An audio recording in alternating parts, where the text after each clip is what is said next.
y'all.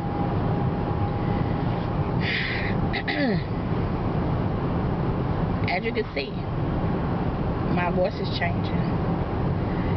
And I have a sore throat and I feel congested. So one of them is getting me sick.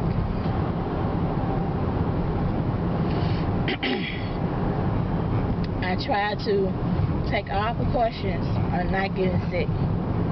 And today at work, I got the body chills and I feel congested and my throat is bothering me. So, what's today? Today is Thursday evening. Yeah, today is Thursday evening. And I'm going to try to fight this before it gets worse. So I'm going to go vitamin C myself and hot tea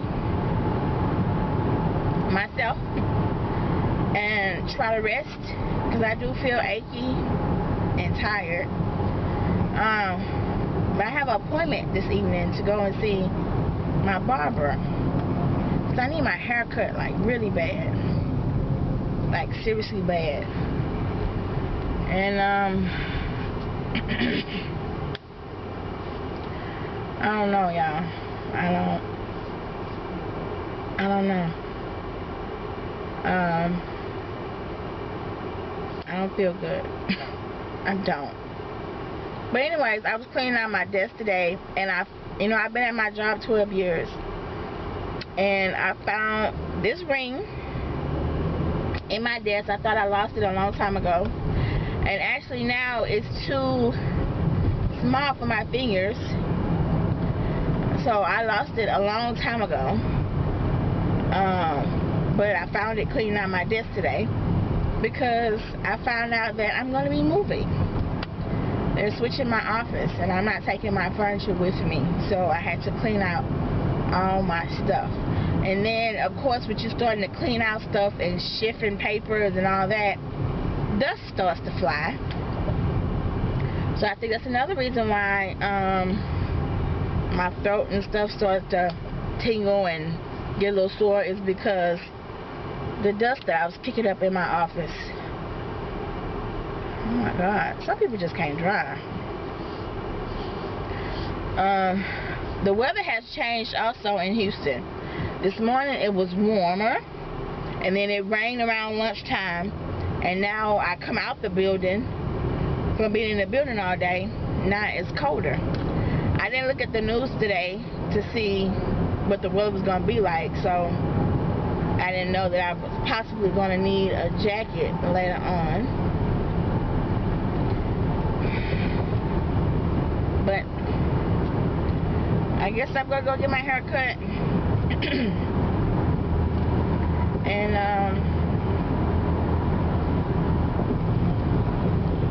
I guess I'm really starting not to feel good. As usual, I'm on the freeway, so can't really be looking at you guys. But we also had a training today at work where they talked about the new system that they're trying to implement for us to use in the criminal justice field. And you guys, I'm not even gonna lie, but I have been telling people this for the last 2 years. These new programs and machines and stuff that they're bringing into our office eventually is going to make us obsolete. I see it. The machine can do so many things that people used to do, that they're not going to need us. I don't know how soon it's going to be. Like people reporting, it's just going to be able to go to a machine, check in or clock in or whatever, just to say that they showed up, scan or put paperwork they need to put, submit or whatever. They're going to be able to put it into a slot pretty soon, and then maybe there will be somebody that like scans all that stuff into the system, but they're not going to need people like they used to need people to see people that's coming out of jail or coming out of prison that's trying to reintegrate themselves back into society. Pretty sure they're not gonna need people for that. But then I see the down part of that too, because it's gonna be so easy for people to slip through the cracks of the court system. Because you're not gonna have a physical person trying to keep up with this person. It's gonna be a machine. So that's why this year I'm really pushing the business thing that I want to do. I'm really pushing it this year because I see the need for me to get out on my own before somebody pushes me out. You know what I mean? You know, I have a family to think about. I gotta bring home money, you know? So, and I was actually talking to a supervisor today, and she actually she still works at, you know, the place that we work at. She still works there, but she also owns two group homes, really, that it's kind of like what I want to do. But she has veterans. Her group homes are for veterans that were once homeless. So she's trying to get them, she gets them off the street and help them basically restore their life. Which her concept really sounds good to me. It really sounds good to me because my father is a veteran. And my father deals with the PTSD. And I think if he didn't have us or he didn't have my mom to help him, he probably would be a homeless man. He probably would be a homeless man if he didn't have family like us to help him and stuff. And that's what happens to a lot of veterans. They come back, some of them can't find jobs or whatever, or they don't fit in their families anymore because of PTSD or any other situation, illness that they might have going on. And nobody takes the time to try to help them or get them help. Then they end up homeless on the street. Or they end up in jail. Or, you know, some of them commit suicide. It's a lot. Because with my job, we deal with veterans that have committed some type of crime and trying to get them help after committing the crime. And then when you do all these, like, what they call them? When you send them through a mental evaluation, come to find out this person has PTSD or this person has H&R, they're depressed, they suicidal. So it's a really good need if you just really sit down. And that's what she was talking to me about, because I told her like a little bit of my idea, and she was asking me questions that I couldn't really answer right now, but it made me think like, what type of research did I need to do to get these answers? Because I'm pretty sure if she asks me, somebody else is going to ask me, especially if I try to get an investor involved. They're going to want to know what they're truly investing their money in. I feel like I have like an eye booger, and I do. They're going to want to truly know what they investing their money in. So I have a group at church called, they're Silver Stars or something like that, right? And it's for older people that's 60, I think it's 65 and older, or it might be 60 and older. But I want to get with the person that's over that group so that I could go and talk to them as a whole and basically ask them questions like, if they're retired, because I'm pretty sure most of them are retired, what are some of the things that they worry about? Like, do they worry about, are they going to be able to stay in their houses or their apartments the next month? Do they worry about having a place to stay? Do they worry about food? Are they on any like assistance as far as food stamps? Because I know one lady, she was telling me that she didn't properly, and it's actually a YouTube channel. It's a YouTube channel.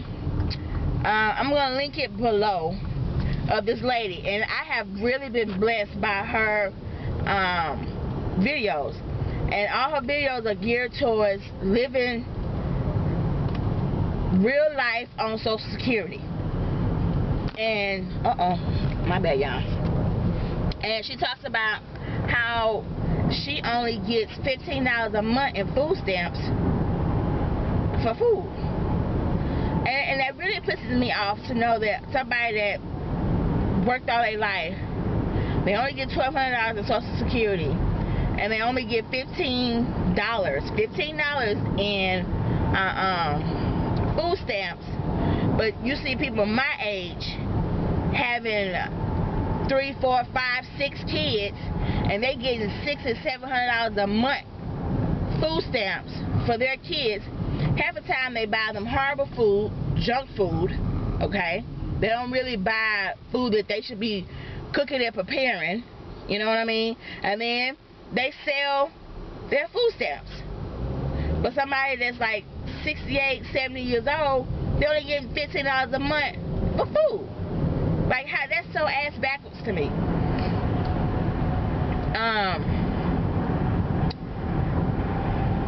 I'm really interested to know how many people, like seniors now, how many of them really did prepare for retirement? Did they have a retirement already set up? Did they invest in their younger years and that's their retirement? Like, cause my ex-mother-in-law cousin, when Enron was real big, Enron was I forgot what it was. Was it a gas and oil? It was some kind of investment company, Enron. And her cousin invested all her retirement, which I don't even understand why she did that. But she invested all her retirement thinking that these people were going to flip her money. And when the stock market crashed, she lost all her money. So now she just lives on Social Security. But she was able to pay her house off, so she still has her house, but she only get like a $900 or $1,000 a month Social Security. So once you pay all your utilities, you don't have that much to live on. You know what I mean? Ain't no way you can have a car note, and insurance at the same time. That's not gonna work. So I wonder about those things. I really do. So I want to start doing research, talking to older people in like groups if I can, and ask them what are their concerns with them being the age that they are now and getting older. Because that's basically gonna be my target market of people that I want to serve. So talking to her made me really think about some things, and she was like, you know, I'll help you. You know, I'll help you with networking and referrals and stuff like that, writing a business plan. I could really help you do that. And I was like, okay, cool. You know, it's good to have somebody that I can directly go to that's already doing this, that's got kind of been through the process already. The only thing is, her houses that she uses as group homes or whatever, she bought those houses because she was once in the military. And I think that's why she targeted veterans, because she lived a military life. Her husband was in the military for like 25 years. So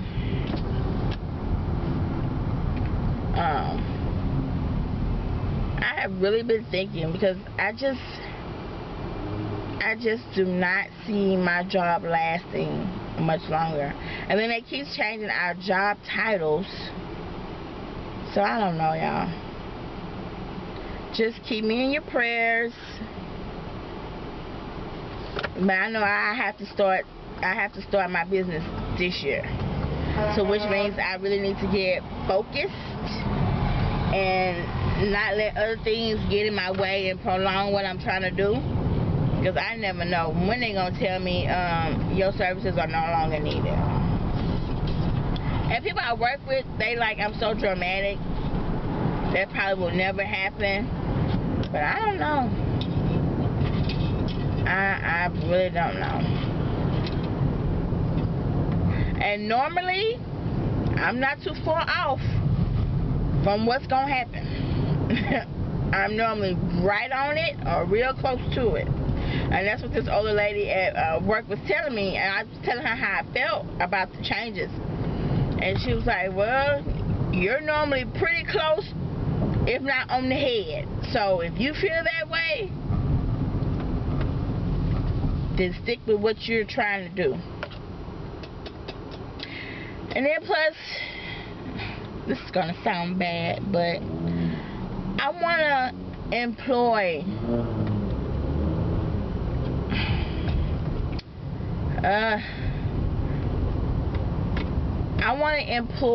more people. There are so many people without jobs that, for whatever reason, whether it's their sexual orientation, the color of their skin, and their background, they have hard times finding jobs. We all make mistakes. We all live our lives the way we want to. I would just like to be able to employ more great people that's actually gonna do the job right, of course, but give them a chance to take care of their families, provide from their families, you know, be an asset to their families, as well as being an asset to my business. So that's another thing that I want to do. I'm not going to be blind to the fact, but I want to give people a chance. I really do. So those are my thoughts that I have for the evening. I'm going to get my hair cut. I'm going to suffer through. I'm supposed to be at 5 o'clock and it's 5:05. I'm surprised he hasn't called me yet asking me, where are you? You're supposed to be here at 5 o'clock. Because he's good for it, honey. He was like, your hair is, when I called him to make my appointment today, he said, your hair is probably grown out to where you can put a relaxer on it. Because I haven't been in a while. I have been really, really busy with school and work. And then my child is doing extracurricular activities and stuff. Child, I ain't been trying to go get no haircut. I haven't. But I need to take care of me. I need to take care of me. And plus I want to dye my hair over. My barber said I should go like an auburn red or something. He was like, he didn't like the blondish look. And I was like, well, I'm glad that you don't really matter. But, I mean, once I'm over my blonde, I might go red. So, we'll see. You know, I'm wide open. Oh, my God. Yeah, I hate riding on the side of 18-wheelers. Have I ever told y'all that? And I come from an 18-wheeler driving family. And I don't like riding on the side of 18-wheelers. I do not. I will let them have the road, or I will hurry pass them up. I ain't lying. For real. Oh, my throat. God, these people in my house need to get better. And you know what? As soon as they start getting better and feeling better and stuff, it's gonna be me. They're gonna have to take care of me.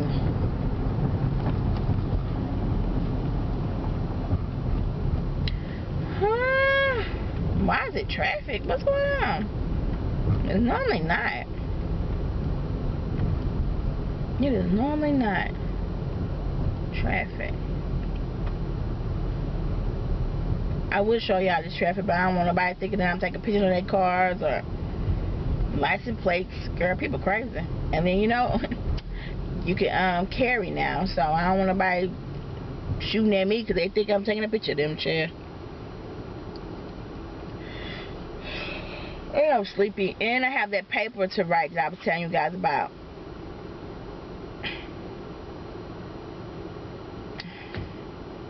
So I'm gonna have to fight through my illness to write this paper, which I really need to start like this week. Well, I need to start it tonight. I did write down John, I think he was asleep. I think that man in the car next to me was asleep. I don't know what woke him up, but when we went to Whataburger one night in the middle of the night, maybe like 1-ish, and the lady at the window, she was talking to me through the speaker, the ordering speaker, and she said, "Ma'am, is there any way, come on baby, come on, is there any way you can blow your horn at the car in front of you?" So I was like, "Why? What's wrong?" You know, she said he fell asleep. And my first thing was, I don't want to blow my horn. Ooh, what? Oh, her car broke down. Bless her heart, Jesus.